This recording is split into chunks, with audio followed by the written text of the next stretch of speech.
Seja muito bem-vindo a mais esse estudo. Nesse estudo nós abordaremos um assunto difícil, que é a fé.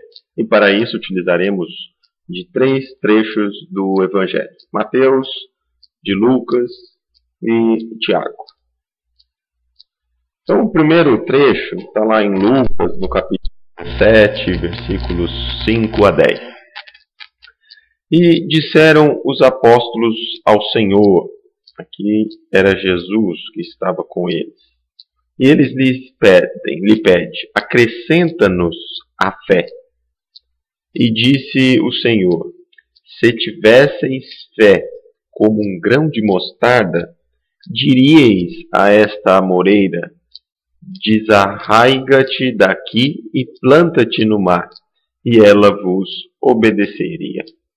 E qual de vós terá um servo a lavrar ou a apacentar gado, a quem, voltando ele do campo, diga: chega-te e assenta-te à mesa? E não lhe diga antes: prepara-me a ceia, e cinge-te, e serve-me até que tenha comido e bebido.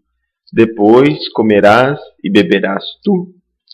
Porventura dá graças a tal servo, porque fez o que lhe foi mandado? Creio que não. Assim também vós, quando fizerdes tudo o que vos for mandado, dizei: somos servos inúteis, porque fizemos somente o que devíamos fazer.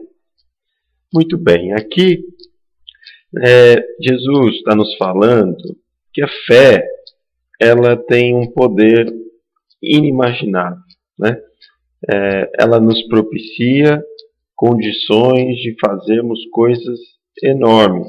Em Mateus, na próxima leitura, nós veremos: a fé transporta até montanhas.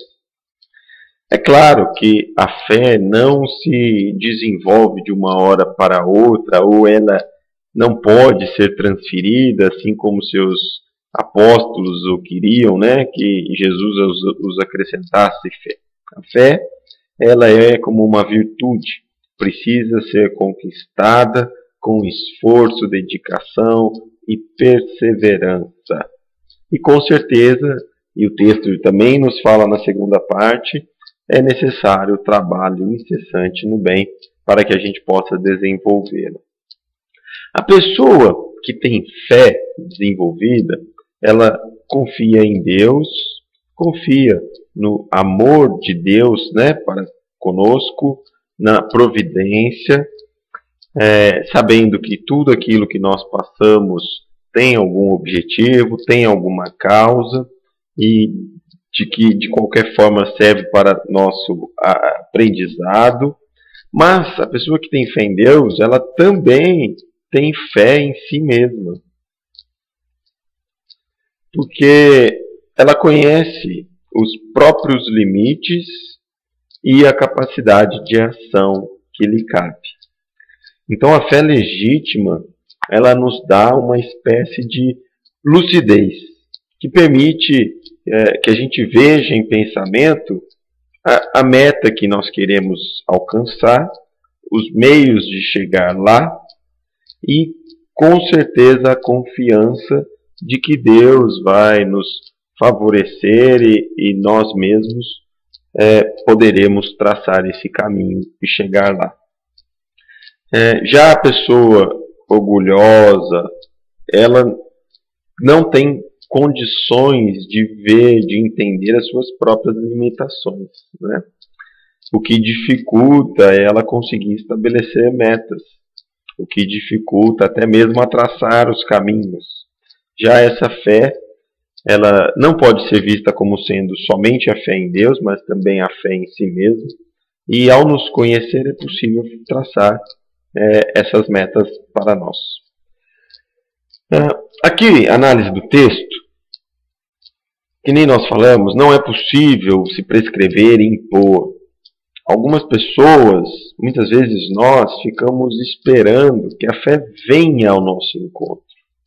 Mas não é assim. Nós é que precisamos buscar a fé, trabalhar a fé em nosso interior. E a fé pode ser iniciada em diferentes situações. Por exemplo, através da religião, controle mental, meditação e muitos outros. Dentro do ponto de vista religioso, né, que nós estamos falando, a fé ela vai consistir na crença de alguns dogmas, de alguns pontos fundamentais que cada uma das religiões tem, que constituem as próprias religiões. E essa fé ela pode ser raciocinada ou cega. A fé cega, ela nada examina, não verifica, aceita tudo, mesmo que muitas vezes se choque contra a razão ou a evidência. E aí, algumas vezes, levada em excesso, pode até mesmo produzir o fanatismo, né? Que nós vemos aí notícias de atentados, muitas vezes, que foram motivados por pessoas com fé, nessa fé cega, que não questiona ou que não se leva em consideração a razão. Já a fé raciocinada, não. Ela muitas vezes ela deve ser questionada. A fé raciocinada busca evidências, busca uma lógica e dificilmente, ou quase que impossível, dela ser quebrada. Muito bem. A segunda passagem que vai nos ajudar é que Mateus, Jesus, né, relata lá, em Mateus nos traz, que se a gente tivesse a fé como um grão de mostarda, seria possível dizer a um monte ou uma montanha, passa-te daqui para lá, e a montanha se passaria então. Essa força que Jesus está falando aqui, e ele utiliza a montanha, nós não devemos entender no sentido literal, né? Esse passar montanhas é simbólico. As montanhas são as nossas dificuldades, são as resistências internas que nós criamos, é a má vontade, o egoísmo, a paixão, e que a fé tem tanta força que ela consegue tirar esse grande obstáculo em nós mesmos.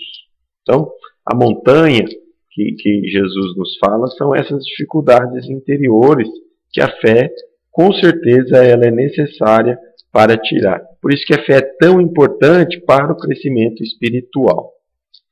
Nesse segundo trecho, né, lá de Lucas, ele vem nos falar que a fé não é agir de forma mecânica, fazer aquilo que é nossas obrigações, cumprir com esses deveres. A fé é muito mais. A fé ela é sempre ativa, se apoia, né, em atos de bondade, em devotamento, renúncia pessoal em benefício do semelhante. Então a fé, nós não podemos entender como sendo, não, eu estou cumprindo meus rituais, eu estou cumprindo minhas obrigações, então quer dizer que eu tenho a fé. A fé não é isso. A fé é muito mais do que fazer aquilo que apenas deveríamos fazer, né?